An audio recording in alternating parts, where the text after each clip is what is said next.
નમસ્કાર, સુપ્રભાત. ઓનલાઈન પ્રશિષ્ટ સાહિત્ય કૃતિ રસાસ્વાદન શ્રેણીના 69માં મણકામાં હું અનિતા પટેલ આજના વક્તા અને ભાવકોનું હાર્દિક અભિવાદન કરું છું, સ્વાગત કરું છું. અમારી જીવન ભારતી સંસ્થા એટલે સર્વાંગી કેળવણીની સંસ્થા, જે દ્રઢપણે એવું માને છે કે માત્ર પાઠ્યપુસ્તકો વચ્ચેનું યાંત્રિક શિક્ષણ ક્યારેય પણ વિદ્યાર્થીઓનો વિકાસ કરી નથી શકતું. શિક્ષણમાં રસપ્રદ અને સર્જનાત્મક પ્રવૃત્તિ હોવી જ જોઈએ, અને એટલે જ અમારી સંસ્થા સમયાંતરે સમાજ સામે કંઈક ને કંઈક નવું મૂકતી રહે છે.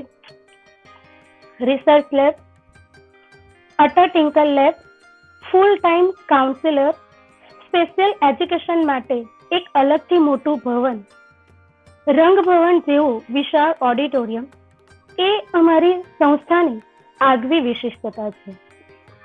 ગુણવત્તાને મૂડી બનાવી જીવનારી અમારી આ સંસ્થા 75મા વર્ષમાં પ્રવેશ કરી ચૂકી છે, અને 75મું વર્ષ એટલે અમૃત વર્ષ.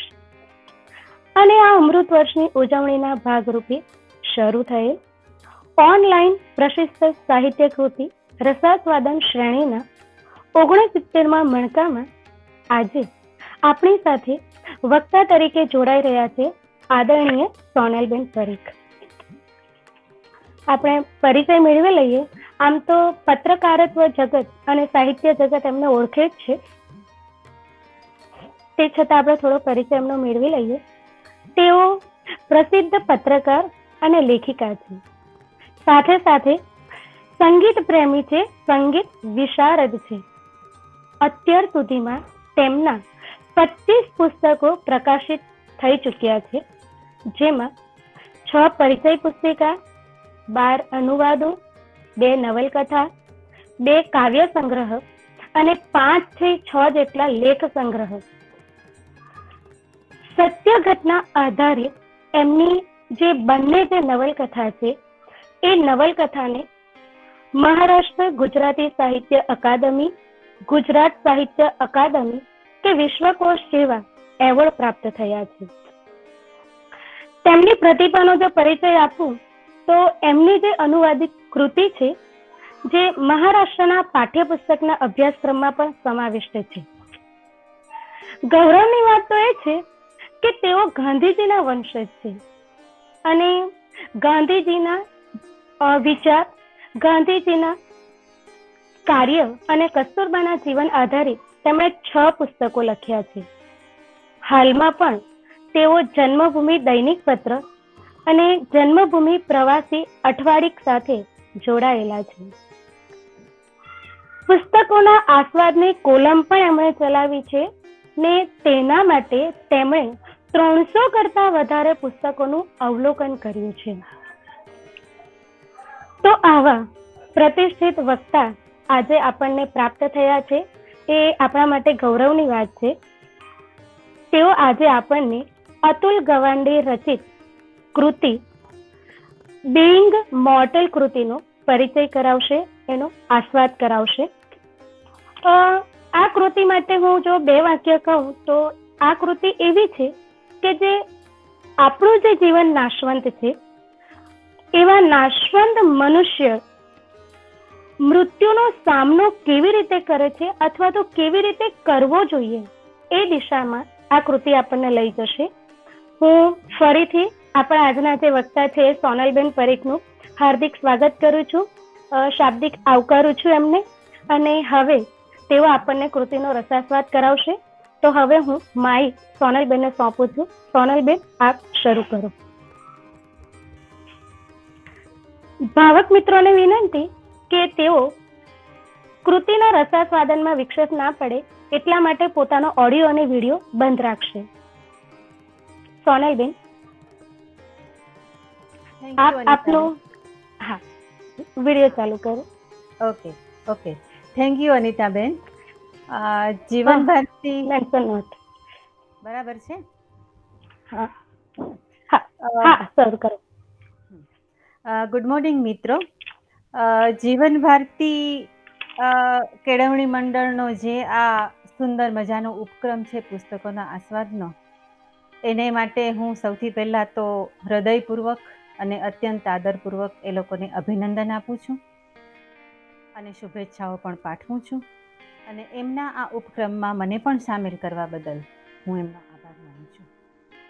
હવે આપણે કૃતિ પર આવીએ. આજે હું જે પુસ્તકની વાત કરવાની છું એ આ પુસ્તક છે, અતુલ ગાવંડેનું, ડૉક્ટર અતુલ ગાવંડે લિખિત બીઈંગ મોર્ટલ. મોર્ટલનો આપણે ગુજરાતીમાં જો પર્યાય શોધીએ તો નશ્વર, નાશવંત, મર્ત્ય, મરણશીલ આ પ્રકારનું થાય. અને બીઈંગ મોર્ટલનું જો આપણે પર્યાય શોધીએ તો મર્ત્ય હોવું, નાશવંત હોવું, નશ્વર હોવું. હવે આપણે તો જાણીએ જ છીએ કે આપણે જે જન્મે છે તે જાય જ છે અને મરણ આવવાનું જ છે. તો એક ડૉક્ટર તરીકે અને એક સર્જક તરીકે, એક વ્યક્તિ તરીકે ડૉક્ટર અતુલ ગાવંડેને કેવી રીતે જુએ છે એની એક બહુ જ રસપડે એવી આ બધી વાતો છે. પણ એ પહેલાં હું તમને એમનું જો પરિચય આપું તો તેઓ અમેરિકામાં રહે છે, અમેરિકામાં જ જન્મ્યા છે, ભણ્યા છે અને મોટા થયા છે. મહારાષ્ટ્રના યવતમાલ જિલ્લામાં એમનું ગામ છે અને ત્યાં એમના પિતાએ એક કોલેજ શરૂ કરી છે. એમાં એ લોકો નવા નવા પ્રકલ્પો ઉમેરતા જાય છે. મેડિકલ ક્ષેત્રે એમણે કોમ્પ્લિકેશન્સ, બેટર અને ચેકલિસ્ટ મેનિફેસ્ટો આ 3 પુસ્તકો લખ્યા પછી બીઈંગ મોર્ટલ પુસ્તક લખ્યું છે. 4 પુસ્તકો પોતપોતાની રીતે પુરસ્કૃત થયા છે, પ્રસિદ્ધ થયા છે, એવોર્ડ જીતેલા છે. આ ઉપરાંત લેખક પોતાની સર્જિકલ મેડિકલ પ્રેક્ટિસ તો કરે જ છે, પણ હાર્વર્ડ યુનિવર્સિટીમાં એ વિઝિટિંગ ફેકલ્ટી તરીકે જાય છે, પબ્લિક હેલ્થ પણ ભણાવે છે, એમની કોલમો ચાલે છે.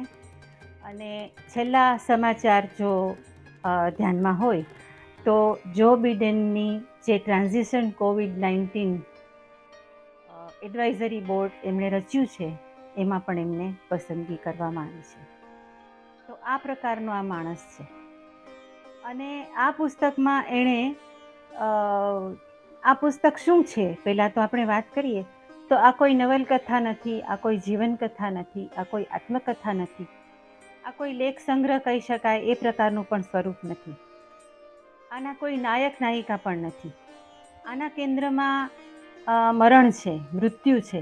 અને વધારે સ્પેસિફિક રીતે કહીએ તો જે મરણ પામવાની પ્રક્રિયા છે, એટલે માણસ જીવતો હોય, તંદુરસ્ત હોય, ધીમે ધીમે વૃદ્ધત્વથી અથવા તો કોઈ ઘાતક બીમારીથી એનો અંત આવે અને એ અંત સુધી પહોંચતા પહેલાં એને જે ટ્રાન્ઝિશનમાંથી પસાર થવું પડે, જે મુશ્કેલ પરિસ્થિતિમાંથી પસાર થવું પડે, તો એ વખતે એની પોતાની શું સ્થિતિ હોય છે, મેડિકલ સાયન્સ એમાં શું કરે છે અને એ બધું ખરેખર થવું જોઈએ એ રીતે થાય છે કે પછી કોઈ બહેતર રીતે થઈ શકે, એ સમજવાની આ આખા પુસ્તકમાં કોશિશ છે.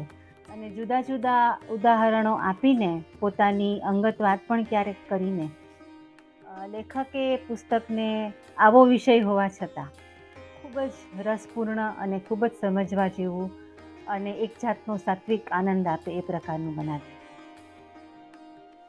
મારે આ પુસ્તકની સાથે એનું વિષય વસ્તુ, શૈલી વગેરે તો ખરું, પણ એક બીજા પ્રકારનો અનુબંધ પણ છે. એ એક અંગત વાત જરા 1 મિનિટમાં શેર કરું કે આજથી 15-17 વર્ષ પહેલાં મારા પિતાનું મૃત્યુ થયું. મારા પિતા ડૉક્ટર હતા અને એમને ઘણા વર્ષથી કાર્ડિયાક પ્રોબ્લેમ ચાલતો હતો. એમની આર્ટરીઝ બ્લોક થઈ ગયેલી, હૃદય સુધી લોહી પહોંચતું નહીં અને બાયપાસ સર્જરી એમને પ્રિસ્ક્રાઇબ કરવામાં આવી. પણ એમને બાયપાસ કરાવવી નહોતી. એમને કન્ઝર્વેટિવ પ્રકારની ટ્રીટમેન્ટમાં વધારે રસ હતો અને એમણે એમના જેવા એક ડૉક્ટર શોધી પણ કાઢ્યા મુંબઈમાં. અને પછી એ લોકોએ ડાયટ અને મેડિકેશન અને એક્સરસાઇઝ ને બધું કરીને 20-21 વર્ષ સુધી પોતાનું જે મેન્ટેન કરવાનું હતું એ કર્યું. ત્યાર પછી હાર્ટ બસ થવાનું હતું, નક્કી જ હતું, એ થયું. અને ત્યાર પછી અમદાવાદમાં અમે એમને એક બહુ જ સારી હોસ્પિટલમાં દાખલ કર્યા. જતી વખતે પગે ચાલીને ગયેલા મારા પિતા 1 મહિના પછી એમના પર 2-3 ઓપરેશનો થયા, બાયપાસ થઈ, અહીંયા નળી નાખીને ટેક્યોસ્ટોમી થઈ, અને પછી જ્યારે બહાર નીકળ્યા ત્યારે ડૉક્ટરોએ હાથ ઊંચા કરી દીધેલા હતા અને એ સ્ટ્રેચર પર બહાર નીકળ્યા, અને ત્યાર પછી 2-4 દિવસમાં એમનું મૃત્યુ થયું. આ આખી જે પ્રોસેસ થઈ, હવે મૃત્યુ તો આવવાનું હતું અને આવ્યું એ બરાબર, પણ આ આખી પ્રોસેસમાં દર્દી તરીકે એમને જે તકલીફ ભોગવવી પડી અને દર્દીના સ્વજનો તરીકે મારા ભાઈને, મારા મમ્મીને અને થોડી મને જે તકલીફો ભોગવવી પડી, એનાથી અમે બહુ જ વિચારતા થઈ ગયા. અમારું આખું કુટુંબ ડૉક્ટરોનું કુટુંબ છે આમ તો, એટલે મેડિકલ સાયન્સ માટે અમને ખૂબ જ શ્રદ્ધા, પણ અમે લોકો વિચારતા થઈ ગયા કે જે બધું બન્યું કે એના કરતાં બેટર, વધારે સારી રીતે બની શક્યું હોત. ભલે અંત આવ્યો, પણ શાંતિથી, જરા આનંદથી, જરા રાહતથી પોતાના કુટુંબ વચ્ચે વ્યવસ્થિત આવી શક્યું હોત. અને ત્યાર પછી થોડા વર્ષ પછી આ પુસ્તક પ્રગટ થયું અને મારા એક મિત્રે મને ભેટ આપ્યું, અને આ વાંચીને મને એમ થયું કે મારે આ જ બધું સમજવું હતું જે મને સમજાતું નથી. તો એ પ્રકારનું આ પુસ્તક છે. આમાં લેખક પુસ્તકની શરૂઆત કરે છે જ્યારે, એટલે અમે એક જે વિચાર કરતા થયા ને, એમાં એક વસ્તુ આ પણ મને ખૂબ ઘણી વખત ખ્યાલ આવે છે કે જે મહાભારતમાં યક્ષ પ્રશ્નમાં યક્ષ યુધિષ્ઠિરને પૂછે છે કે જીવનનું સૌથી મોટું આશ્ચર્ય કયું, તો યુધિષ્ઠિર કહે છે કે દરેક માણસ જાણે છે કે પોતે મરણશીલ છે, પણ દરેક માણસ એવી રીતે વર્તે છે કે મૃત્યુ આવવાનું છે તે બીજાને જ આવવાનું છે, મને આવવાનું નથી, મારા સ્વજનોને આવવાનું નથી. એટલે મારા પિતાની આ હિસ્ટ્રી છતાં જો અમે લોકો અથવા એ પોતે અમુક રીતે તૈયાર હોત તો અમે લોકો આ બધાથી છૂટી શક્યા હોત, થોડી રાહત પામી શક્યા હોત.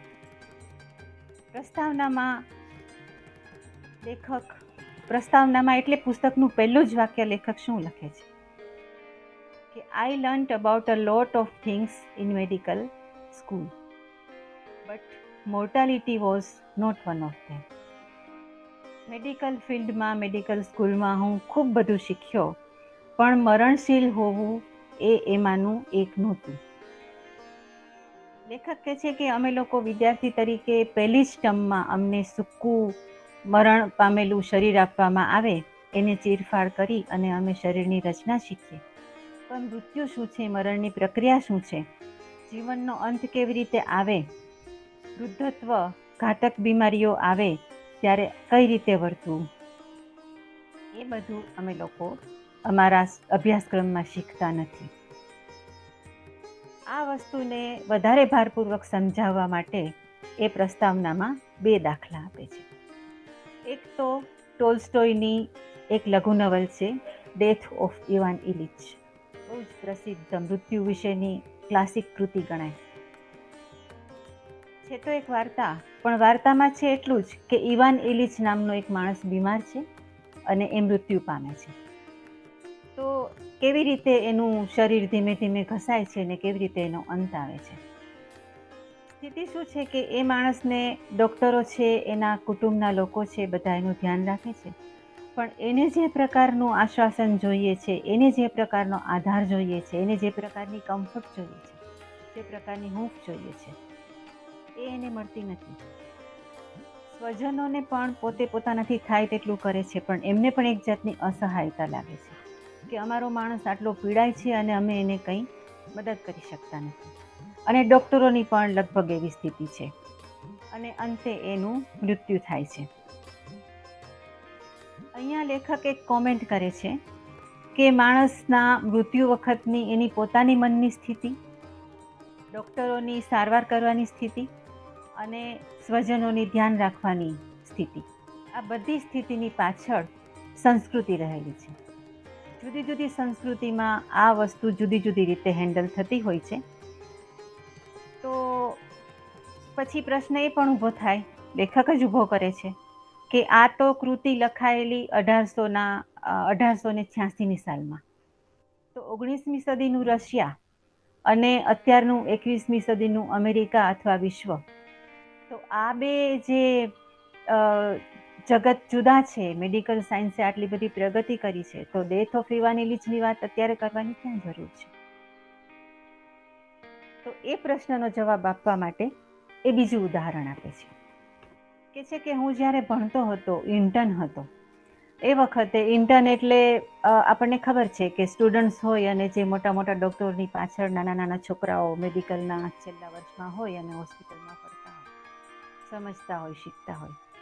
તો કહે છે કે હું જ્યારે ઇન્ટર્ન હતો એ વખતે એક પેશન્ટ અમે લોકો ટ્રીટ કરતા હતા, જોસેફ નામનો. એને કેન્સર થયેલું હતું, કેન્સર ઘણું આગળ વધી ગયેલું હતું, ફેફસામાંથી જુદી જુદી જગ્યાએ ફેલાયેલું હતું અને કરોડરજ્જુમાં ગાંઠ થયેલી હતી. એનો અંત નજીકમાં હતો અને એના શરીરમાં શક્તિ પણ ખાસ રહી નહોતી, પણ એ ભાનમાં હતો. ઘણું બધું વજન ઘટી ગયું હતું, પણ વાત કરી શકતો હતો. તો ડૉક્ટરોએ પછી નક્કી કર્યું કે કરોડરજ્જુ પર જે ગાંઠ થઈ છે એને આપણે ઓપરેશનથી રિમૂવ કરીશું. ઓપરેશન ઘણું જોખમી હતું, એટલે ડૉક્ટર ગાવંડેને ડ્યુટી સોંપવામાં આવી કે તમે પેશન્ટને સ્થિતિ સમજાવો અને ઓપરેશનના જોખમો પોતે ઉઠાવવા તૈયાર છે, પોતાની જવાબદારીથી ઓપરેશન કરવા માટે તૈયાર છે, એવી એમની પાસેથી તમે સહી લઈ.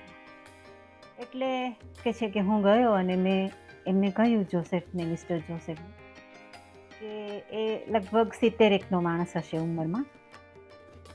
કે છે મેં એને સમજાવ્યું કે જુઓ, તમારું ઓપરેશન ઘણું જોખમી છે. અમે લોકો પાંસળીને કાપીને, ફેફસાને વટાવીને કરોડરજ્જુ પર જઈશું અને ત્યાંથી જે ગાંઠ છે એને કાઢીશું, પણ એનાથી વધારે ડેમેજ થતું અટકશે. પણ ઓપરેશન ઘણું જોખમી છે, કદાચ તમારું શરીર સહન ન કરી શકે, તમે ઓપરેશન ટેબલ પર જ ખલાસ થઈ જાઓ, અથવા તો પછીથી રિકવરી જોઈએ તેવી ન થાય અને વધારે સારું થવાનું તો છે જ નહીં. તમારી પાસે કેટલી જિંદગી બચી છે એની આમાં કોઈ ગેરંટી નથી. આ બધું કે છે કે મેં હાશ થયા વગર, પણ કંઈ જ પણ છુપાવ્યા વગર કહ્યું અને પછી કહ્યું કે હવે તમારે શું કરવું છે, ઓપરેશન કરવું છે કે પછી નથી કરવું? તો હજી તો એનો દીકરો પૂછે છે, 45 વર્ષનો, કે તમારી શું સલાહ છે? તે પહેલાં આ ભાઈ કહે છે, જોસેફ, કે આપણે તક લેવી છે. પછી એ લોકો બહાર નીકળે છે અને પેલો જે દીકરો છે એ વાત કરે છે કે 3-4 વર્ષ પહેલાં મારી માની આ જ સ્થિતિ હતી અને એ વખતે એને વેન્ટિલેશન પર મૂકવામાં આવી અને ત્યાં જ એનું મૃત્યુ થયું. તે વખતે મારા પિતા મને કહેતા હતા કે જો મારી આવી સ્થિતિ થાય ને તો મારે ઇન્ટેન્સિવ કેર તરફ નથી જવું, સઘન સારવાર મારે નથી લેવી. એટલે અહીંયા ડૉક્ટર એ કહે છે કે માણસ જાણે છે કે હું મરવાનો છું, છતાં એને એમ થાય છે કે કોઈક ચમત્કાર થાય અને હું બચી જાઉં. અને બીજી તરફ કે છે કે એક મેડિકલ પર્સન તરીકે મને તો ખબર હતી કે અમે લોકો એની સાથે જે પણ કરી રહ્યા છીએ એના શરીર સાથે, એ પહેલાં ઇવાન ઇલિચના ડૉક્ટરો જે કરતા હતા એ લગભગ એ જ પ્રકારનું છે. અમે પણ હવે પ્રયોગો પર જ હતા, અખતરા પર જ હતા અને કેવી રીતે એને ખરેખર કાઢી શકીશું એ અમને ખબર નથી. તો આ અત્યારે આટલી બધી ટેકનોલોજી પછી, આટલા બધા મેડિકલ સાયન્સના ડેવલપમેન્ટ પછી અને અમેરિકા જેવા શહેરમાં સતત ભણ્યા અને કામ કર્યા પછીની એક ડૉક્ટરની ઉક્તિ છે કે અમે લોકો મરણશીલ માણસની સાથે જે કરીએ છીએ એ પૂરું સમજ્યા વગર જ કરીએ છીએ. આ કોઈ નેગેટિવ વાત નથી, પણ એક પ્રેક્ટિકલ જે સ્થિતિ છે એનો સ્વીકાર છે. આવો સ્વીકાર કરવામાં બહુ પ્રામાણિકતા અને બહુ હિંમત જોઈએ છે ડૉક્ટરમાં. હવે એના ચેપ્ટર્સ શરૂ થાય છે, 8 ચેપ્ટર્સ છે અને આ ચેપ્ટર્સ એક રીતે તમે જુઓ તો માણસનું ઘડપણ આવે અથવા બીમારી આવે ત્યારથી એને મૃત્યુ આવે એનો જે આખો તબક્કો છે એના સ્ટેજીસ એક પછી એક એ લેતા જાય છે, આપણી સામે મૂકતા જાય છે.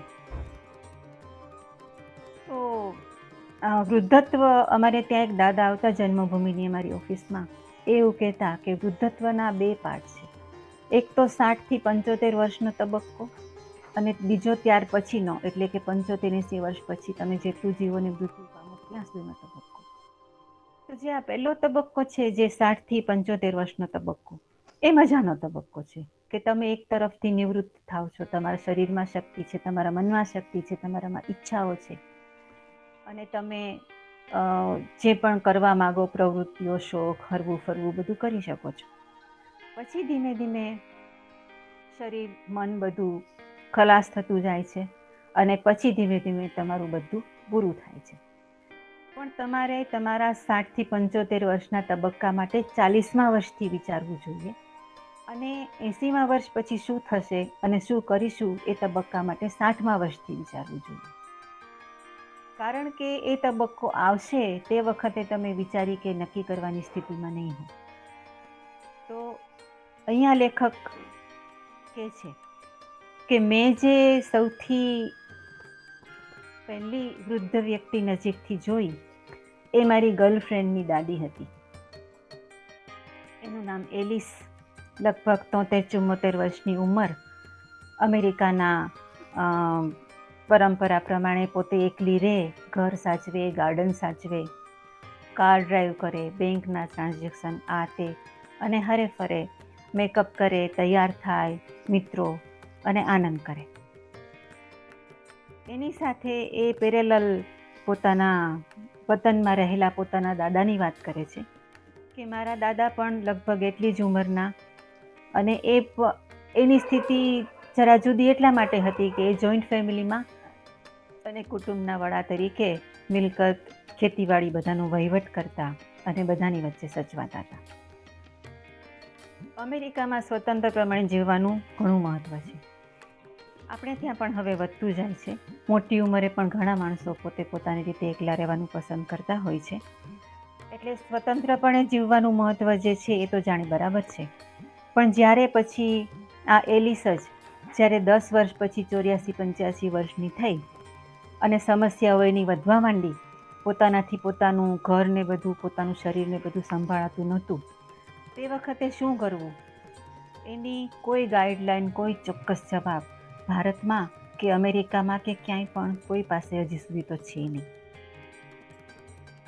તો સેકન્ડ ચેપ્ટરમાં આવે છે ફોલિંગ અપાર્ટ, એનું નામ છે ચેપ્ટરનું, કે વૃદ્ધત્વમાં જ્યારે માણસનું શરીર અને મન ભાંગે ત્યારે શું થાય છે.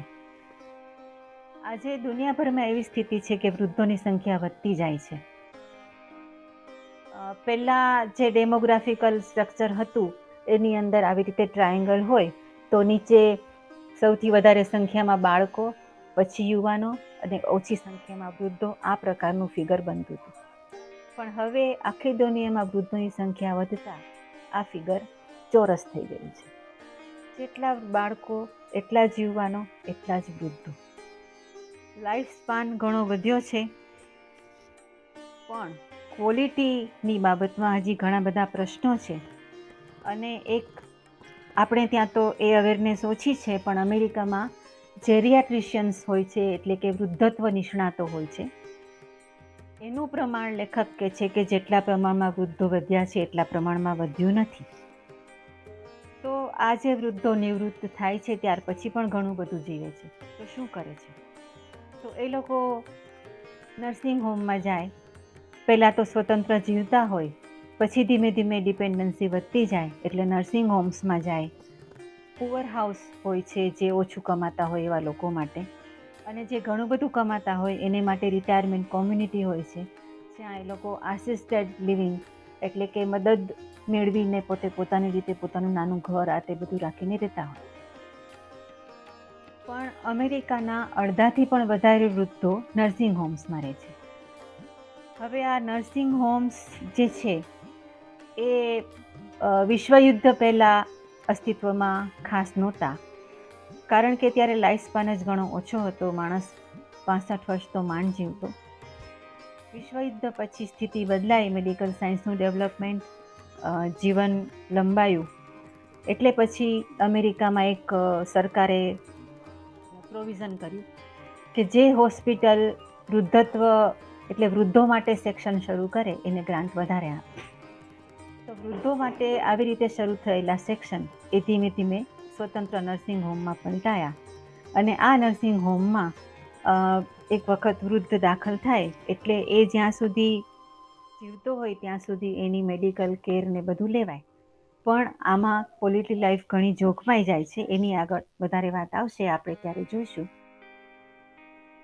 પણ અહીંયા લેખક એક સરસ મજાનું કોટેશન મૂકે છે કે life is pleasant, death is peaceful, it's the transition that's troublesome. જિંદગી સરસ છે, મૃત્યુમાં પણ શાંતિ છે, પણ જીવનથી મૃત્યુ તરફ જવાની જે પ્રક્રિયા છે, જે પ્રોસેસ છે, ડેથ પ્રોસેસ ઓફ ડાઈંગ, એ અઘરી છે અને એને જ આપણે અહીંયા હેન્ડલ કરતા શીખી રહ્યા છીએ.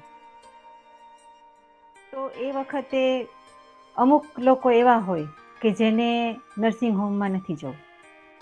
અહીંયા લેખક એક સરસ ઉદાહરણ આપે છે કે એક માણસ હતો, એ ઘરડો થયો એટલે કે 70-75નો. તો એણે કહ્યું કે મારે ઘરડાઓ સાથે રહેવું નથી, પોતાની રીતે એકલો રહ્યો ત્યાં સુધી રહ્યો. ત્યાર પછી એણે કહ્યું કે મને ઘરડાઓ વચ્ચે જઈને હું ડિપ્રેસ થઈ જઈશ. તો એની દીકરી કે હું તમને મારી સાથે રાખું, તમે મારી સાથે રહો. એ એની દીકરી સાથે રહેવા માટે ગયો. પત્ની ગુજરી ગયેલી. હવે એની દીકરી પણ 55 વર્ષની, ટીનેજર છોકરાઓની માં. એને એનું ઘર, એની જોબ બધું સંભાળવાનું, અને સાથે સાથે પિતાને. અને પિતાની જેમ જેમ ઉંમર વધતી ગઈ એમ એમને તકલીફો વધતી ગઈ. એમને સંભળાય નહીં એટલે ટીવી ફૂલ વોલ્યુમમાં રાખે, બારણા બંધ કરે નહીં, એમને ડાયપર્સ પહેરાવવા કાઢવા પડે, એમના સ્પંજ કરવા પડે, એમને જે મેડિકલ પ્રોબ્લેમ્સ થાય એ હેન્ડલ કરવા પડે. એટલે ધીમે ધીમે આ દીકરી પણ 55માંથી 60 ને 65ની થઈ અને એનાથી પછી એના પિતાનું થતું નહોતું. એટલે એણે એના પિતાને આવી રીતે જે આસિસ્ટન્ટ લિવિંગ ફેસિલિટી છે એવી એક જગ્યાએ એને શિફ્ટ કર્યા કે જ્યાં એમને પોતાનું 1-2 રૂમની જગ્યા મળે, પોતાનું નાનું કિચન હોય, બાથરૂમ હોય, પોતાનું રૂટીન પોતે નક્કી કરી શકે અને આરામથી જીવે. સ્વતંત્ર જીવન છોડીને માણસ જ્યારે નર્સિંગ હોમમાં આવે છે ત્યારે નર્સિંગ હોમ આમ તો બીમાર, દુર્બળ અને ઘરડા માણસો હોય એને મેડિકલ કેર આપવા માટે બનેલું છે. ત્યાં એ લોકો સલામત છે, પણ ક્વોલિટી ઓફ લાઈફનો કોન્સેપ્ટ ત્યાં નથી. એ આપણે આગળ વાત કરી. તો 1990ના દાયકામાં એક બિલ થોમસ નામનો યુવાન નર્સિંગ હોમનો ડાયરેક્ટર બને છે. તો એ માણસે જોયું કે નર્સિંગ હોમ એની રીતે ચાલે છે, ઠીક છે, પણ અહીંયા જે માણસો રહે છે એ લોકોને 3 વસ્તુ બહુ હેરાન કરે છે.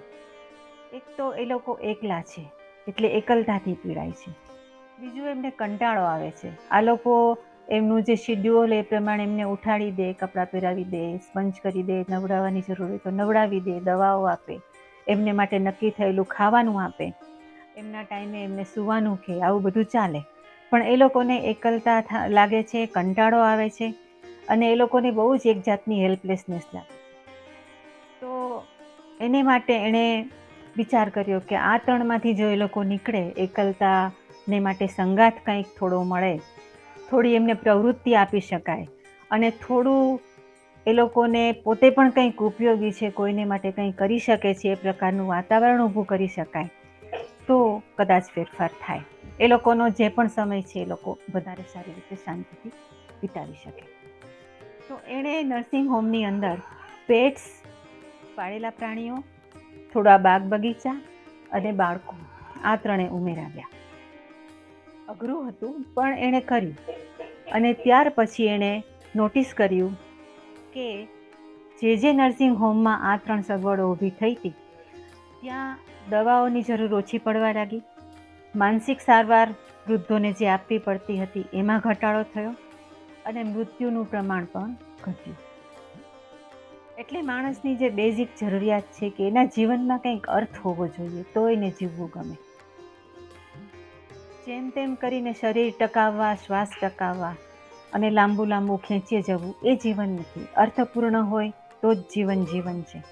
તો જીવન અર્થપૂર્ણ કેવી રીતે થાય? તો એને માટે હેતુ જોઈએ.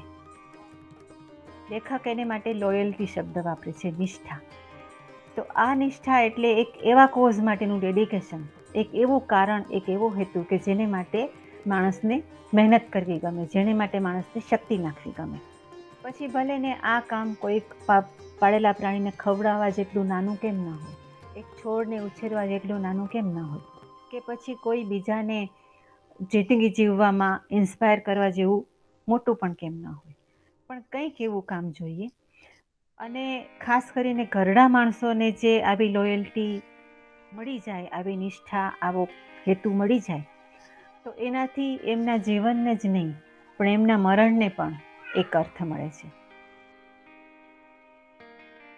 અને જે વસ્તુઓ આપણે યુવાનીમાં આપણને જે વસ્તુઓ ગ્રાન્ટેડ લાગતી હોય, કે આપણો રૂમ, ફિલ્મો જોવી, પુસ્તકો વાંચવા, મિત્રોના સંપર્કમાં રહેવું, થોડું હરવું ફરવું, એ વસ્તુ મોટી ઉંમરે કોઝ બની જાય છે, જીવવાના કારણ બની જાય છે, જો આવું બધું એને મળે તો.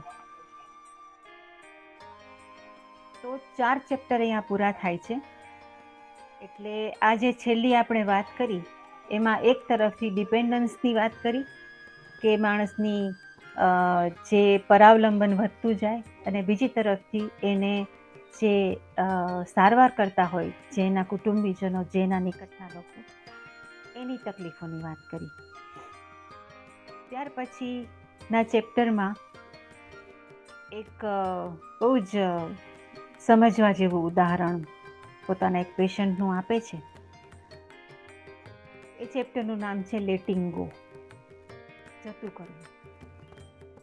જ્યારે અંતિમ તબક્કો આવે છે ત્યારે શું પકડવું, ક્યાં અટકવું, કેટલું છોડવું, એનો એક વિવેક છેક સુધી આપણી સાથે જો હોય તો એનાથી આપણને ઘણી મદદ મળે, એ લેખકને કહેવું છે. અને એ એક સારા નામની એક બહેનનો દાખલો આપે છે. આ છોકરી પરિણીત છે, પ્રેગ્નન્ટ છે, અને એને કેન્સરનું નિદાન થાય છે.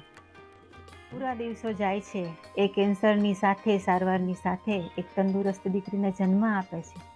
અને ત્યાર પછી થોડા મહિના એ જીવે છે. ધીમે ધીમે એની તબિયત વધારે ને વધારે ખરાબ થતી જાય છે, અને પછી એ મૃત્યુ પામે છે. અહીંયા એક મહત્વની બીજી વાત લેખક કહે છે, ખર્ચની.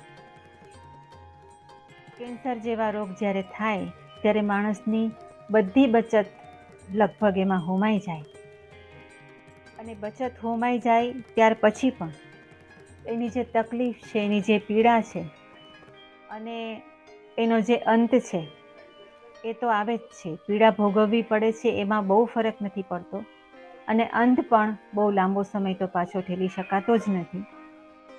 તો ક્યાં અટકવું એ આપણે જાણતા નથી, અને એટલા માટે પેશન્ટ પોતે અને બધા હેરાન થાય છે.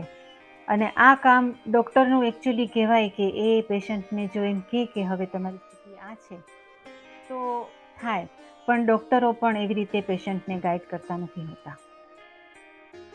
આજે ઇન્ટેન્સિવ મેડિકેશનનું, સઘન સારવારનું મહત્ત્વ ઘણું છે. 80ના દાયકા સુધી એવું હતું કે જ્યારે માણસો ઘરમાં વધારે મરતા હતા. બીમારીને વૃદ્ધત્વ તો ત્યારે આવતા, પણ એ વખતે લોકો ઘરમાં મરતા. અને ત્યાર પછી ધીમે ધીમે હવે તો પાછો એક વળાંક આવ્યો છે, પણ ત્યાર પછીના દાયકાઓમાં એવું બનવા માંડ્યું કે લોકો હોસ્પિટલમાં મરે. અને ત્યાર પછી હવે પાછો એવો ટ્રેન્ડ આવે છે કે જ્યારે લોકો ઘરમાં મરવાનું પણ પસંદ કરતા હોય છે.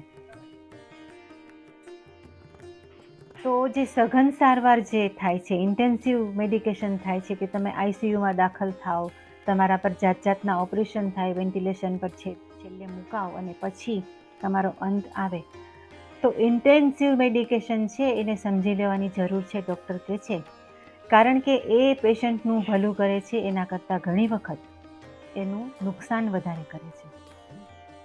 એમાં એના દિવસો લંબાય છે, એના શ્વાસ લંબાય છે, એના શરીરની મિકેનિઝમ ગમે તેમ કરીને ચાલ્યા કરે છે. પણ જેને તમે જિંદગી કહો, જેને તમે જીવન કહો, જેને તમે ગુણવત્તા, ક્વોલિટી ઓફ લાઈફ કહો, એ જળવાતી નથી. અને ધીમે ધીમે કરતાં ચિત્ર એટલું બધું ભયાનક બની જાય છે કે પેશન્ટ તો ખૂબ હેરાન થઈને મૃત્યુ પામે જ છે, પણ સાથે એના સ્વજનોને આખી જિંદગી માટે એક જાતનો ભય ઘેરેલો રહે છે. એના ઓથારમાંથી બહાર નથી આવી શકતા. આમ પણ જે આ પ્રકારના પેશન્ટ્સ હોય એની સારવાર કરનાર લોકોની અંદર મેજર ડિપ્રેશનની પોસિબિલિટી બીજા લોકો કરતાં 3 ગણી વધારે આમ પણ હોય જ છે. અને હવે શું થયું છે કે પહેલાં જ્યારે મરણ આવતું ત્યારે કલાકો કે દિવસોની વાત રહેતી કે માણસ તંદુરસ્ત હોય, પછી ધીમે ધીમે એની સ્થિતિ ખરાબ થાય અને પછી છેવટે એનું મૃત્યુ થાય. હવે એવું થાય છે કે ઇન્ટેન્સિવ મેડિકેશનને પ્રમાણે અને મેડિકલ જે ફેસિલિટી વધી છે, ટેકનોલોજી વધી છે, લોકોની જાગૃતિ પણ વધી છે, એના કારણે આ જે પ્રોસેસ આ રીતે થતી હતી એના બદલે એના સારી હેલ્થના પેચીસ આવે, બીમારીના પેચીસ આવે, હોસ્પિટલાઇઝેશનના પેચીસ આવે અને પ્રોસેસ લંબાતી આ રીતે થતી છેવટે અંતમાં પરિણામ આવે. એટલે પ્રોસેસ હવે ઘણી બધી લાંબી થઈ ગઈ છે. તો 15મી સદીમાં એક પુસ્તક લખાયેલું જે મરવાની કલા વિશેનું કે પ્રોસેસ ઓફ ડાઇંગ વિશેનું, જે ત્યારે ખૂબ જ પ્રસિદ્ધ અને અત્યારે પણ ક્લાસિક એવું પુસ્તક ગણાય છે. નાનું એવું પુસ્તક ક્રિશ્ચિયન પોઈન્ટ ઓફ વ્યૂથી લખાયેલું છે, ખ્રિસ્તી ધર્મના અનુસંધાનમાં. પણ એમાં એ માણસે લખ્યું છે કે તમે અંતિમ તબક્કામાં હો તો એ વખતે તમારે ભગવાનની કરુણા સિવાય કોઈ વસ્તુની આશા ન રાખવાની. દુનિયાવી બાબતોમાંથી, સંબંધોમાંથી, વસ્તુઓમાંથી મન પાછું ખેંચી લેવાનું અને સ્વજનોની વચ્ચે પ્રાર્થનામય ચિત્તે તમારા બાકીના દિવસો શાંતિથી પસાર કરવાના. 15મી સદીની આ માન્યતા છેક હમણાં સુધી આપણી સાથે હતી અને આપણે બધા આવો જ પ્રયત્ન કરતા હતા. આવો જ પ્રયત્ન કરનારા લોકોને જોતા પણ હતા. પણ હવે છેલ્લા થોડા દાયકાઓમાં જે મેડિકલ સાયન્સની પ્રગતિ થઈ છે એને કારણે આપણો જે નશ્વરતા વિશેનો ખ્યાલ હતો, આપણો જે નશ્વરતા વિશેનો, મરણ વિશેનો જે અનુભવ હતો, જે આપણી પરંપરા હતી, જે આપણી ભાષા હતી, જે વિભાવના હતી, એ બધામાં એક ધોવાણ આવી ગયું છે. આપણે એની સાથે હવે રિલેટ નથી થઈ શકતા અને એક નવી આફત ઊભી થઈ છે કે જો એ નહીં તો પછી હવે આપણે કેવી રીતે મરવાનું છે. અત્યારે સ્થિતિ એવી છે કે 90% લોકો જ્યારે અંતિમ તબક્કામાં આવે છે ત્યારે એને ખબર હોય છે કે હવે આપણે બચવાના નથી. એને એ પણ ખબર હોય છે કે ડૉક્ટરો હવે કંઈ કરી શકવાના નથી અને તેમ છતાં એમના મનમાં એમ હોય છે કે ના, ક્યારેક કંઈક ચમત્કાર થશે, કદાચ કંઈક એવું બનશે. સ્વીકારી શકતા નથી. ડૉક્ટરો પણ જાણી ગયા હોય છે કે મારો આ પેશન્ટ બચવાનો નથી, પણ એ પણ સ્વીકારતા નથી. એ પણ પેશન્ટના શરીર ઉપર જુદા પોતાના જ્ઞાનના આધારે પ્રયોગ કરે છે. તો શું આપણી પાસે આ એક જ વિકલ્પ છે? ના, એવું નથી. હવે લેખક આપણને હોસ્પાઇસ અને પેલિએટિવ કેરની વાત કરે છે. આપણે ત્યાં આ કન્સેપ્ટ નવો છે. લગભગ 2012થી હોસ્પાઇસ અને પેલિએટિવ કેર એટલે કે શામક પ્રકારના ઇલાજ, સઘન સારવાર નહીં, ઇન્ટેન્સિવ કેર નહીં, પણ શામક એવા ઇલાજ, જેને હોસ્પાઇસ અને પેલિએટિવ કેર કહે છે, એ એક વિકલ્પ છે. તો એમાં શું થાય છે? લેખક દાખલો આપે છે, ઘણા માણસો આ વિકલ્પ હવે પસંદ કરતા થયા છે અને પોતાના ઘરમાં મરવાનું પસંદ કરે છે. લેખક એક દાખલો આપે છે કે એક યુવાન ફાયર ફાઇટર એટલે કે બંબો ચલાવનારો માણસ હતો. એને પેનક્રિયાસનું કેન્સર થયું અને ઘણીવાર એને પોતાના દુખાવાને માટે હોસ્પિટલમાં દાખલ થવું પડતું. પણ એની સ્થિતિ બગડી ખૂબ જ. ત્યારે એણે અને એની પત્નીએ હોસ્પાઇસ કેર પસંદ કરી. હોસ્પાઇસ કેર પણ પાછા તમે નર્સિંગ હોમમાં કે હોસ્પિટલમાં પણ લઈ શકો અને ઘરમાં પણ લઈ શકો. તો એણે ઘરમાં રહેવાનું પસંદ કર્યું. એની ટીમ, હોસ્પાઇસ કેરવાળાની ટીમ આવીને બધું સમજાવી ગઈ કે તમારે આ પેશન્ટનું આવી રીતે ધ્યાન રાખવાનું, એને માટેના સાધનો પ્રોવાઈડ કરી ગઈ. અને ત્યાર પછી એ થોડોક વખત જીવ્યો, તકલીફો વધી, એની પત્નીએ બધું શીખી લીધેલું, નાનું બાળક હતું, બધાની સામે એ ધીમે ધીમે કરતા પણ ઘરની અંદર, ઘરના વાતાવરણમાં અને પત્ની બાળકની સામે એનું મૃત્યુ થયું. એટલે ગમે તેવી ખરાબ પરિસ્થિતિમાં એક બેટર લાઈફ માટે, એક બેટર જીવન માટે તમારી પાસે એક ઓપ્શન હોઈ શકે, એ આમાં વાત છે. અને એવું નથી કે તમે માણસ હોસ્પાઈસ કે પેલિએટિવ કેર પર જાય એટલે ડૉક્ટરો એને પડતો મૂકી દે છે, એવું નથી. ખાલી સારવારનો પ્રકાર બદલાય છે. હવે તમારું દર્દ કે તમારી જે તકલીફ આપનારી સ્થિતિ છે એને હળવી કરવા માટે પ્રયત્ન વધારે થાય છે. તો અને એ ઘણું એવું સંશોધન પણ થયું છે કે હોસ્પાઇસ કેરથી ખરેખર કેટલો ફાયદો થાય છે કે નથી થતો. તો એક તારણ એવું પણ છે કે તમે જ્યારે હવે મારે વધારે નથી જીવવું એવું નક્કી કરો, ત્યાર પછી ઘણી વખત તમારું જીવન થોડુંક લંબાય છે કે you live longer when you stop trying to live longer. તમે વધારે જીવવા માટેના પ્રયત્ન જ્યારે બંધ કરો ત્યારે એવું બને કે તમારું જીવન થોડું લંબાય પણ ખરું. અને હોસ્પાઇસ કેરમાં કાર્ડિયાક પેશન્ટ્સ 2 થી 3 અઠવાડિયા વધારે જીવે અને કેન્સર વગેરેના જે રોગીઓ હોય એ લોકો 2 થી 3 મહિના વધારે કાઢે એવું ઘણી વખત બને. પણ દર્દીને આ વાતની ખબર કેવી રીતે પડે? તો અમેરિકામાં અને કેનેડામાં અને યુરોપમાં એટલે કે વિકસિત દેશોમાં ઘણી જગ્યાએ એવું છે કે ડૉક્ટરો એડવાન્સ કેર પ્લાનિંગ પેશન્ટની સામે મૂકે. પેશન્ટ પોતે, એના સગાવાલા અને ડૉક્ટર બધા સાથે બેસે. ડૉક્ટર બધી વાત કરે કે તમારી સ્થિતિ અત્યારે આ છે, અમે આ પ્રકારે સારવાર કરીશું, ત્યાર પછી એના આવા પરિણામો આવશે, આ આવી શકે, તે આવી શકે, તે આવી શકે, અને પછી ધીમે ધીમે કરતાં તમારો રોગ આ રીતે વધી શકે અને આ બધું થાય. પણ તમારે શું કરવું છે? તમારે સઘન સારવારમાં કેટલું જવું છે અને તમે ક્યાં અટકવા માગો છો, કેટલું કરવા માગો છો, અને જ્યારે કંઈ નિર્ણય કરવાનો આવે તે વખતે તમે જો નિર્ણય કરવાની સ્થિતિમાં ના હો તો અમારે કોને પૂછવાનું છે? એટલે જેવી રીતે પ્રોપર્ટી માટે માણસ કોઈને એ કરે કે મારી પ્રોપર્ટીનો વહીવટ આ કરશે, એમ હેલ્થ પ્લાનિંગની અંદર પેશન્ટ પોતે કહે છે કે મારી હેલ્થનો નિર્ણય જો હું નહીં લઈ શકું તો મારો આ દીકરો કે મારી આ દીકરી જાય. તો આ રીતનું આખું પ્લાનિંગ પેશન્ટની સાથે થાય. જિંદગીનો અંત આવે એ પહેલાં તમારી એન્ડ ઓફ લાઈફ વિશિસ શું છે, તમે શું ઈચ્છો છો, તમારા માટે શું અગત્યનું છે, જો તમે જાણી જાઓ અને ડૉક્ટર પણ જાણી જાય તો બેટર લાઈફ માટે એક ઓપ્શન બચે. એની આખી વાત છે. પણ આ વાત દર્દી સામે મૂકતી વખતે એક ટ્રેનિંગ જોઈએ એની, કે એમાં ડૉક્ટરે ખાલી પરિસ્થિતિ મૂકવાની છે એક વસ્તુ, અને બીજું દર્દીને નક્કી કરવામાં મદદ કરવાની છે કે તમે શું નક્કી કરશો તો તમને ફાયદો થશે, કે શું નક્કી કરશો તો તમને તકલીફ પડશે, તમે આમ કહો છો પણ એનું પરિણામ આમ આવી શકે, આ રીતે મદદ કરવાની છે. અને એને ટ્રેન કરવાવાળા હોસ્પાઇસ કેરવાળા કહે છે, ડૉક્ટરને કહે છે કે જો તમે આખી મિટિંગમાં અડધાથી વધારે વાક્ય બોલ્યા હો, અડધાથી વધારે સમય તમે બોલ્યા હો તો એ તમે વધુ પડતું બોલ્યા કહેવાય. તમારે પેશન્ટને બોલતા કરવાના છે, તમારે પેશન્ટને વિચારતા કરવાના છે, અને તમારે પેશન્ટને નિર્ણય પર આવતા કરવાના છે. કન્વર્ઝેશન હાર્ડ છે. 7મા ચેપ્ટરનું શીર્ષક જ આ છે, હાર્ડ કન્વર્ઝેશન્સ. અને લેખકને તો એનો પરિચય એવી રીતે થાય છે કે એના પોતાના પિતા બીમાર પડે છે.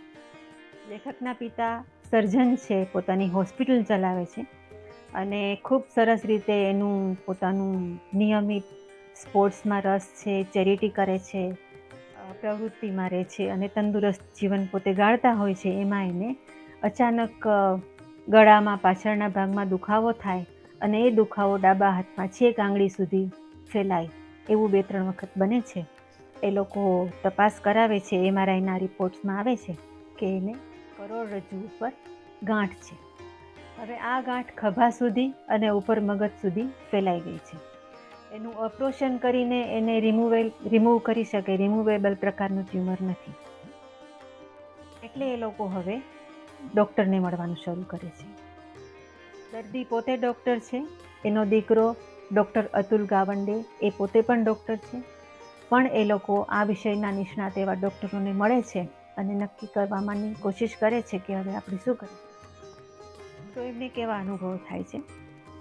તો અહીંયા એક માહિતી ડૉક્ટર આપે છે કે 3 જાતના ડૉક્ટર હોય, કે એ લોકો તમને બહુ વિગત આપે નહીં, પણ તમને એમ કે તમારે આ કરવાનું છે અને આપણે આ કરવાનું છે. ત્રીજા ડૉક્ટર એવા હોય કે જે ઇન્ફોર્મેશન આપે, તમને એમ કે તમારા શરીરમાં આવું આવું છે, તમારી પરિસ્થિતિ આ છે, અને હવે એને માટે આ કરવાનું અમે વિચાર કરીએ છીએ, તો તમે નક્કી કરો કે શું કરવું છે.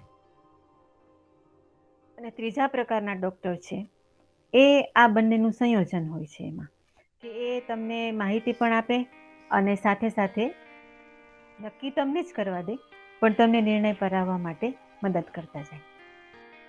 તો 2-3 ડૉક્ટરને મળ્યા પછી એમના પિતાને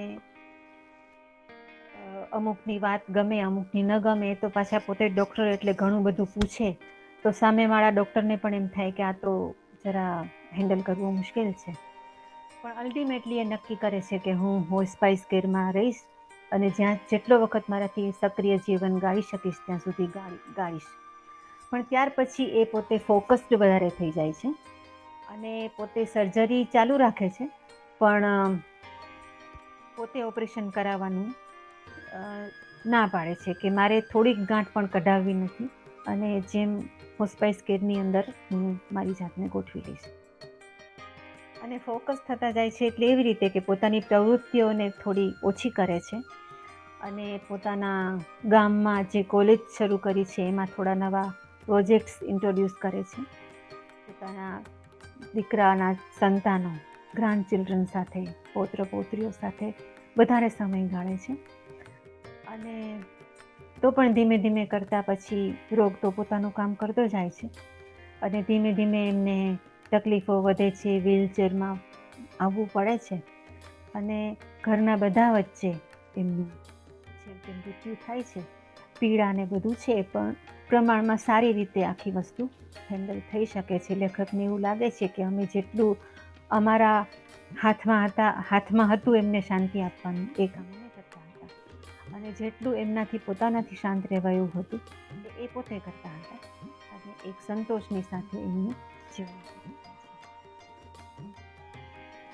તો અહીંયા એમનું જીવન પૂરું થાય છે અને એમના ધબકારા પૂરા થાય છે અને અમે લોકો એકબીજાની શાંતિને, એકબીજાના સાયલન્સને સાંભળીએ છીએ. એવા વાક્યો સાથે પુસ્તક પૂરું થાય છે અને ઉપસંહારમાં લેખક થોડું લખે છે, થોડા પાના, એ ઘણા મહત્વના છે. લેખક કહે છે કે હું મારા ગ્રુપમાં મિસ્ટર બેસ્ટ નોલેજેબલ ગણાતો હતો અને જે 3 પ્રકારના ડૉક્ટરની આપણે વાત કરી એમાં ઇન્ફોર્મેટિવ પ્રકારનો કે સારામાં સારું નોલેજ હું મારા દર્દીઓને એમના રોગ વિશે અને સારવાર વિશે આપતો. પણ જ્યારે મારા પોતાના પિતા બીમાર પડ્યા ત્યારે મારું જે નોલેજ હતું એને મારે એક પર્સનલ લેવલ પર પ્રેક્ટિકલ સ્થિતિમાં મૂકવાનું આવ્યું અને ત્યારે મને બહુ જ હિંમતની જરૂર પડી કે મારા પિતા મારી નજર સામે જવાના છે એ સ્વીકારવાનું હતું. એમની સાથે એ વિશે એમના દરેક તબક્કામાં જે પરિવર્તન સારવારમાં કરવાના હતા એના વિશે વિચારવાનું હતું, વાત કરવાનું હતું અને સારવાર જ્યારે બંધ કરવાની હતી એ વખતે સારવાર બંધ કરવી છે એ વિશે પણ વાત કરી. તો આ વસ્તુ પોતે સ્વીકારવામાં અને પોતાના સ્વજનોની સાથે ચર્ચવામાં ઘણી હિંમતની જરૂર પડે. કરેજ કોને કહેવાય એ ત્યારે જ સમજાય, પણ આ કરેજની આપણને જરૂર હંમેશા પડે છે અને જેટલી તમે આ હિંમત, આ બહાદુરી પોતાનામાં રાખો એટલો તમારો અંત, તમારી મરણની પ્રક્રિયા સારી થાય છે. ઉપસંહારમાં એક આખો એટલો સરસ અહીંયા ટર્ન આવે છે, તમે જોજો કે લેખક ગંગા કિનારે પિતાના અસ્થિ પધરાવવા ગયા છે. હવે લેખક કહે છે કે હું તો અમેરિકામાં જન્મ્યો, ત્યાં જ મોટો થયો. મારી પાસે જે અસ્થિનો કુંભ છે એક નાનકડો ધાતુનો, એની અંદર જે થોડીક રાખ છે એમાં મારા પિતા હોય એવું મને કંઈ લાગતું નથી. આ રાખને ગંગાના પાણીમાં વહાવવાથી એમના આત્માને શાંતિ મળશે એવું પણ મને લાગતું નથી. વિધિ દરમિયાન મારે ગંગાના પાણીનું આચમન કરવાનું છે, મને ખબર છે મારે પાણી પીવાનું છે. એક દુનિયાના મહાન ધર્મ માટે ગંગા બહુ પવિત્ર નદી છે, હું જાણું છું, પણ મારા માટે તો ગંગા દુનિયાની સૌથી વધારે પ્રદૂષિત નદી છે. તેમાંથી મારે પાણી પીવું પડશે. તો મેં એમાં બેક્ટેરિયાનું લેવલ કેટલું છે એ બધું વેબસાઇટ પરથી જાણી અને જરૂરી એન્ટીબોડીઝ લઈ લીધા છે કે જેનાથી મને તકલીફ ન થાય. તો પણ પાછળથી હું બીમાર પડ્યો જ છું. પણ તે છતાં હું બનારસ આવ્યો છું, ગંગા કિનારે ઊભો છું અને બધી વિધિ કરું છું જેમ મને બ્રાહ્મણ બતાવે છે એ પ્રમાણે. કારણ કે મારા પિતા આ ઈચ્છતા હતા અને કારણ કે મારી મા આ ઈચ્છતી હતી. અને મને થોડીક નવાઈ પણ લાગે છે કે અમેરિકામાં આટલા બધા વર્ષ રહ્યા પછી મારા માતા પિતા કે ખાસ કરીને મારા પિતા આ પ્રકારની ઈચ્છા એમને કેમ રહી હશે, પણ હું એમની ઈચ્છા પૂરી કરવાનો છું ને કરું છું. પછી વિધિ પૂરી થાય છે અને બ્રાહ્મણ એને કહે છે કે હવે આપણે અસ્થિને ગંગાના પાણીમાં તરતા મૂકવાના છે, પધરાવવાના છે. લેખક કુંભ ગંગાના પ્રવાહ પર ઠાલવે છે અને અસ્થિ પાણી ઉપર ધીમે ધીમે લહેરો ઉપર તરતા તરતા આગળ વધે છે. એક ક્ષણનો અનુભવ લેખક વર્ણવે છે કે અચાનક મને એવો ખ્યાલ આવે છે કે મારા પિતા જાણતા હતા કે પોતે આટલી મોટી દુનિયામાં અને આટલા મનુષ્ય જાતના ઇતિહાસમાં પોતાના જીવનનું આમ જુઓ તો કંઈ જ મહત્વ નથી, પણ તે છતાં આગળની પેઢીઓ સાથે પાછળની પેઢીઓ સાથે એનું કંઈક કનેક્શન પણ છે. એટલે અસ્થિ તરતા જોઈને અચાનક મને ખ્યાલ આવે છે કે હું પણ જાણે મારી આગળની પેઢીઓની સાથે એમના ઇતિહાસની સાથે કોઈક રીતે જોડા રહ્યો છું. મારા શરીરની બહાર પણ મારું કંઈક અસ્તિત્વ છે અને આ અનુભવ મને એમ લાગે છે કે મારા પિતા મને આપવા માગતા હશે અને એટલા માટે જેણે મને અહીંયા મોકલ્યો. આ અનુભવ જ્યારે હું વાંચતી હતી લેખકનો એ વખતે મને મારી પોતાની એક સુંદર ક્ષણ યાદ આવી. 3 વર્ષ પહેલાં અમે લોકો હિમાચલ પ્રદેશમાં ફરવા ગયા હતા અને ત્યાં દુનિયાની સૌથી ઊંચી અને ચાલુ હાલતમાં હોય એવી કી મોનેસ્ટ્રી છે. એની અગાશી પર હું ઊભેલી. આજુબાજુ દૂર દૂર સુધી નિર્જન, અફાટ પણ ખૂબ સુંદર એવી પ્રકૃતિ ફેલાયેલી હતી અને એક જુદી જ જાતનો અનુભવ હતો. બરફના પહાડ હતા, વનસ્પતિ નહીં, ફક્ત પથ્થરો અને બરફ જ હતા, પણ એટલું ભવ્ય અને એટલું શાંત અને એટલું એને વર્ણન ન થઈ શકે એ પ્રકારનું દ્રશ્ય હતું. અને એ વખતે મને અનુભવ એવો થયો કે આ આટલી મોટી વિશાળ વિરાટ દુનિયામાં, સમયના આટલા મોટા અનંત પ્રવાહમાં મારું અસ્તિત્વ શું છે? તો એક મોટો પ્રવાહ ચાલે છે અને એમાં એક પરપોટો ઉઠેલો છે અને જે ક્યારે પણ બેસી જવાનો છે એવું એનું અસ્તિત્વ છે. પણ એવું એનું અસ્તિત્વ છે એટલે તુચ્છ નથી. આપણું જીવન પરપોટા તરીકે પ્રવાહમાં તરતું હોય કે પરપોટો ફૂટી જાય પછી પ્રવાહની સાથે એક થઈ જતું હોય. એક સાથે આપણે આવી ક્ષણોમાં એક સાથે મને એક નમ્રતાનો અનુભવ થયો અને સાથે સાથે એક ગરિમાનો પણ અનુભવ થયો. તો આ અનુભવ શાશ્વતની સાથે આપણું કંઈક અનુસંધાન છે એ પ્રકારનો અનુભવ લેખક કરે છે. અને અંતે અસ્થિ ધીમે ધીમે અદૃશ્ય થઈ જાય છે, થોડા ડૂબી જાય છે, થોડા તરતા તરતા દૂર ચાલ્યા જાય છે.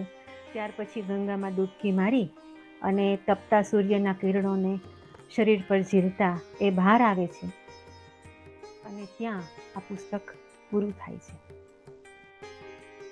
આ પુસ્તક લખવા માટે લેખકે લગભગ 250 જેટલા રેફરન્સ પાછળના ભાગમાં મૂક્યા છે, જેમાં પ્લેટો, ટોલ્સ્ટોય જેવા લેખકોની જૂની વાત અને એની સાથે વૃદ્ધત્વ, બીમારી, મૃત્યુ, મેડિકલ સાયન્સ પરના ઘણા બધા જુદી જુદી જાતના પુસ્તકો, જેમાં મેડિકલ સાયન્સથી માંડીને ફિલોસોફી સુધીની વાતો આવી જાય એ બધા એમણે વાંચ્યા છે.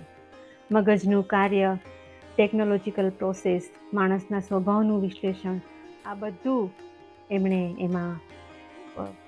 પોતે આ પુસ્તક લખવા માટે રિફર કરેલું છે. સતત પહેલેથી છેલ્લે સુધી લેખક એની અંદર પ્રેઝન્ટ છે, એટલે એક પ્રકારનું આત્મકથન છે જ આમાં. પણ પોતાની વાત કરવી એ આમાં હેતુ નથી. Here I is not for the self but I is for involvement. પોતે જે છે એ એનું ઇન્વોલ્વમેન્ટ એમાં બતાવે છે અને પોતાના અને સ્વજનના જે અંતિમ અધ્યાયની લેખકે વાત કરી છે એ અહીંયા પૂરી થાય છે. અને મને યાદ આવે છે અત્યારે કે હરિવંશરાય બચ્ચને મધુશાલાની અંદર એક બહુ સુંદર શેર લખ્યો છે, એની હું મારું વક્તવ્ય સમાપન કરતા પહેલા એક શેર બોલું છું. મધુશાલાના 135 જેટલા શ્લોકમાંથી, રૂબાઈઓમાંથી 66 કે છોટે સે જીવન में कितना प्यार करूं पी लूं हाला.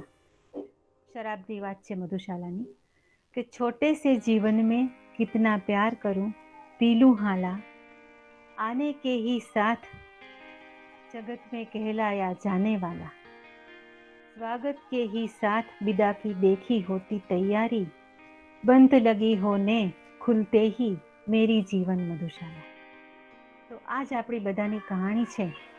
અને આવા પુસ્તકો વાંચીને, થોડું વિચારીને આપણે સૌ આપણી અંતિમ ઘડીઓને અને આપણા સ્વજનોની અંતિમ ઘડીઓને જેટલી બની શકે તેટલી બહેતર બનાવવાની કેપેસિટી કેળવી શકીએ, એવી પ્રાર્થના સાથે હું રજા લઉં છું. ખૂબ આભાર. Thank you.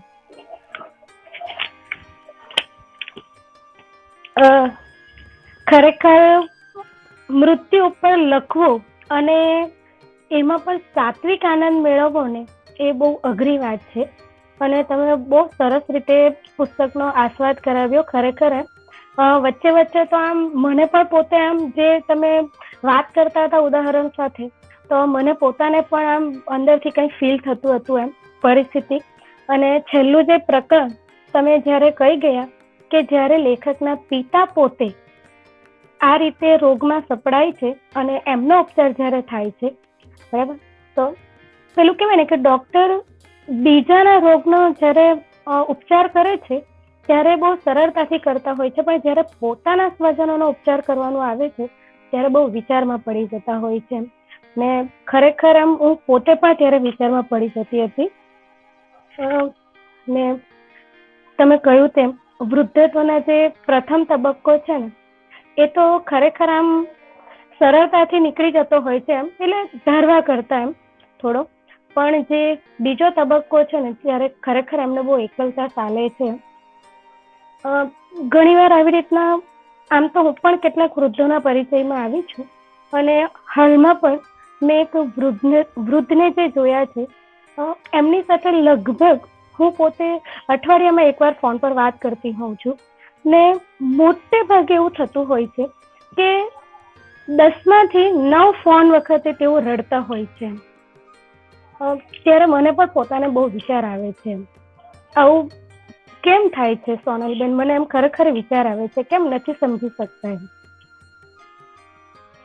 મારે તમને પૂછવું છે આ. હેલો.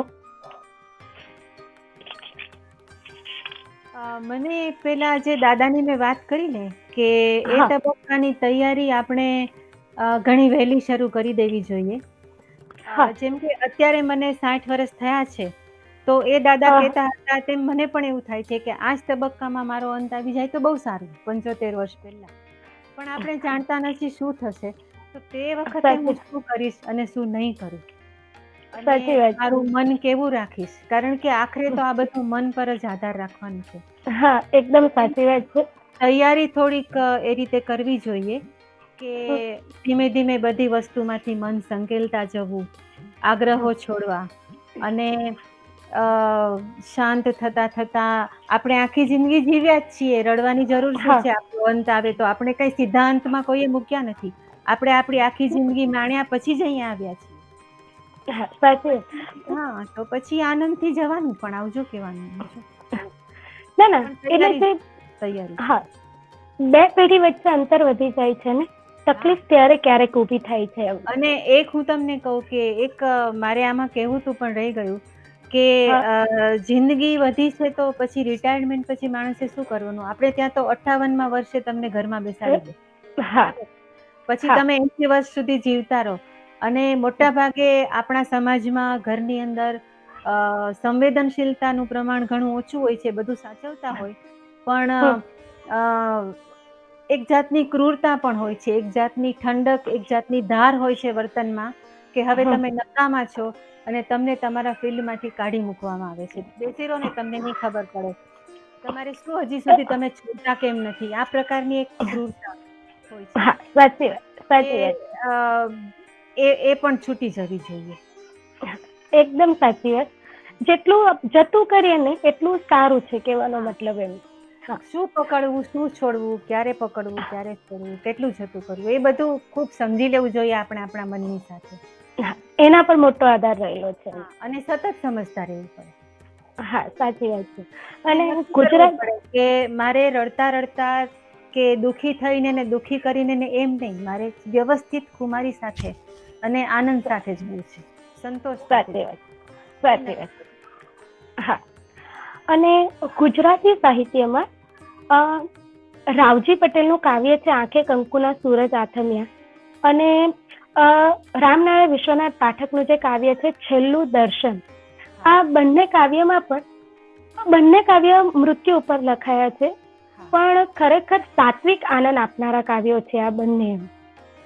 તમે જે રીતે વાત કરી ને એ જ રીતનું વર્ણન છે, સાત્વિક આનંદ મળે છે. હા, અને મૃત્યુ તો સરસ વસ્તુ છે. મૃત્યુ ન હોત તો આપણી તો દશા બહુ જ ખરાબ થાત. પણ આપણે જે પ્રોસેસ છે ને એને બહુ સરસ રીતે આપણે કરવી છે, એ નક્કી કરવાનું. સાચી વાત છે એકદમ. સરસ રહ્યો મણકો આ ખરેખર. જીવન ભારતી મંડળ અને સાહિત્ય સમિતિ વતી હું આપનો ખૂબ ખૂબ આભાર માનું છું. અને હવે આવતીકાલના મણકાની પણ હું જાહેરાત કરી દઉં છું.